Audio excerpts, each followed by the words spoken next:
বিসমিল্লাহির রহমানির রহিম। আসসালামু আলাইকুম। কেমন আছেন সুপ্রিয় দর্শক শ্রোতা? আশা করি আল্লাহর রহমতে সবাই ভালো আছেন।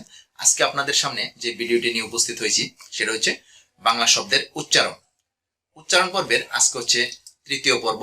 আমি এর পূর্বে উচ্চারণের উপর আর দুইটি ভিডিও দিয়েছি। তো আজকে আমি যে বিষয়টি উপস্থাপন করব সেটা হচ্ছে কিছু প্রচলিত শব্দ রয়েছে যেগুলি আমরা প্রায়শই ভুল করে থাকি। এরকম কিছু শব্দ নিয়ে আজকে আমার এই ভিডিওটি ইন্টারমিডিয়েট ক্লাস পরীক্ষার্থীদের জন্য অত্যন্ত গুরুত্বপূর্ণ, কারণ একের খ নাম্বার যে প্রশ্নটি থাকে এখানে 8টি শব্দ দেওয়া থাকে। এই 8টি শব্দ থেকে 5টি শব্দের সঠিক উচ্চারণ লিখতে হয়। তো ঠিক আছে, আর কথা না বাড়িয়ে আমরা আমাদের আলোচনায় চলে যাই। তার পূর্বে একটি কথা, যে কথাটি সাধারণত বলে থাকি, যদি আমার ভিডিওটি ভালো লাগে তাহলে সাবস্ক্রাইব করবেন। আর ইতিমধ্যে যারা সাবস্ক্রাইব করেছেন তাদেরকে অসংখ্য ধন্যবাদ। আর সেই সাথে ভিডিওটি শেয়ার করে বাকি বন্ধুদের দেখার সুযোগ করে দিবেন।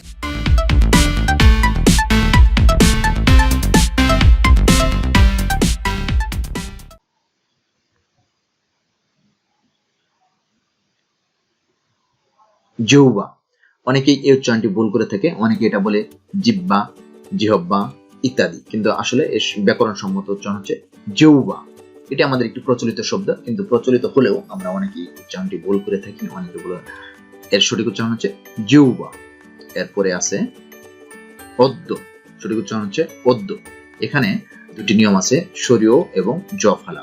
সরিয় কেন উচ্চারিত হচ্ছে এবং জফলা কেন উচ্চারণ হচ্ছে না, এই ব্যাপারে আমাদের অধ্বনি সরিয় ধ্বনি উচ্চারণ নিয়ম এবং জফলা উচ্চারণ নিয়ম এই ক্লাস দুটি দেখে নেবেন, তাহলে এই জিনিসটি পরিষ্কার হয়ে যাবে। এর সঠিক উচ্চারণ হচ্ছে অদ্য। এরপরে আছে ইতপূর্বে। অনেকে আমরা এটা ভুল করে থাকি, বলি ইতিপূর্বে, কিন্তু আসলে সঠিক উচ্চারণ হবে ইতপূর্বে। ইতপূর্বে। উপমা, সঠিক উচ্চারণ হচ্ছে উপমা। উপমা। এরপর আছে কক্ষ। এখানে কোটা ও ওর মতো উচ্চারণ হবে এবং ক্ষয় এর জন্য কক্ষ, এটা আমরা আগেই বলেছি। তো এর সঠিক উচ্চারণ হচ্ছে কক্ষ। এরপরে কি আছে আমরা দেখি, দিগ্বিজয়। এই উচ্চারণটিও অনেকেই ভুল করে। এর সঠিক উচ্চারণ হচ্ছে দিগ্বিজয়। এখানে আমরা জানি যে বফলা শব্দের মাঝে বা শেষে থাকলে উচ্চারিত হয় না, কিন্তু এখানে বফলা উচ্চারিত হয়েছে। কেন এখানে বফলা উচ্চারিত হয়েছে, এই ব্যাপারে বফলা উচ্চারণের আমার একটি ক্লাস রয়েছে, সেই ক্লাসটি দেখে নেবেন, তাহলে ইনশাআল্লাহ সমস্যার সমাধান হয়ে যাবে। এর সঠিক উচ্চারণ হচ্ছে দিগ্বিজয়।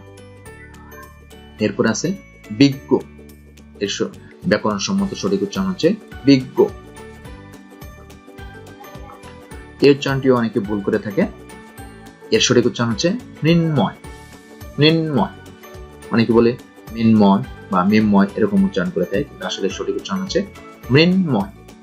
এরপরে আছে মন। সঠিক উচ্চারণ হচ্ছে মন। নদী। এর সঠিক উচ্চারণ হচ্ছে নদী। এরপরে দেখি কি আছে,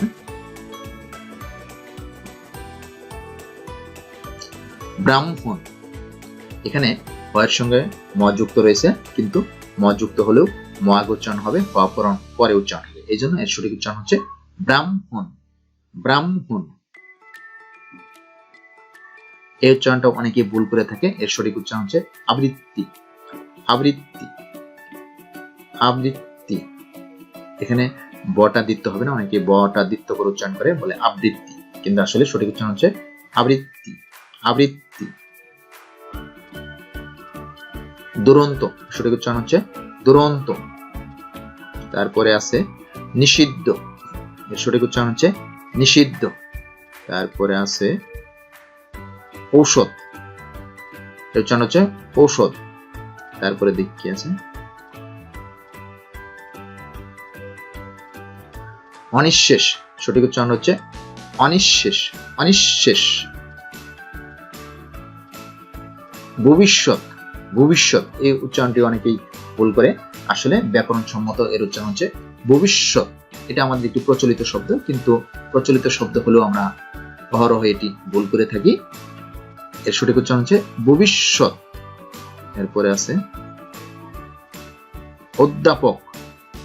এখানেও জফলা কেন উচ্চারণ হচ্ছে না, এই ব্যাপারে জফলার উচ্চারণ ক্লাসটি দেখে নেবেন ইনশাআল্লাহ। সঠিক উচ্চারণ হচ্ছে অধ্যাপক। উদাহরণ, উদাহরণ, সঠিক উচ্চারণ হচ্ছে উদাহরণ। তারপরে আছে খাদ্য, সঠিক উচ্চারণ হচ্ছে খাদ্য, খাদ্য।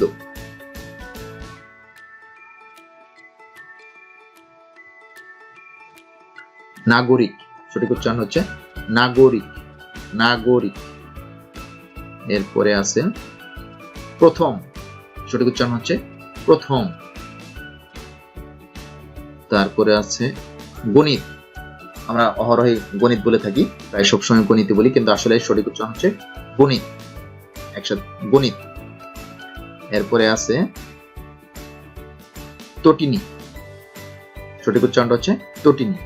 গণিত এবং তটিনী একই নিয়মে গঠিত, সঠিক উচ্চারণ হচ্ছে তটিনী। ঐশ্বর্য, সঠিক উচ্চারণ হচ্ছে ঐশ্বর্য, ঐশ্বর্য। তো আজকের ক্লাস এই পর্যন্তই। ক্লাসটি মনোযোগ সহকারে দেখা, শোনা এবং বোঝার জন্য অসংখ্য ধন্যবাদ। আসসালামু আলাইকুম।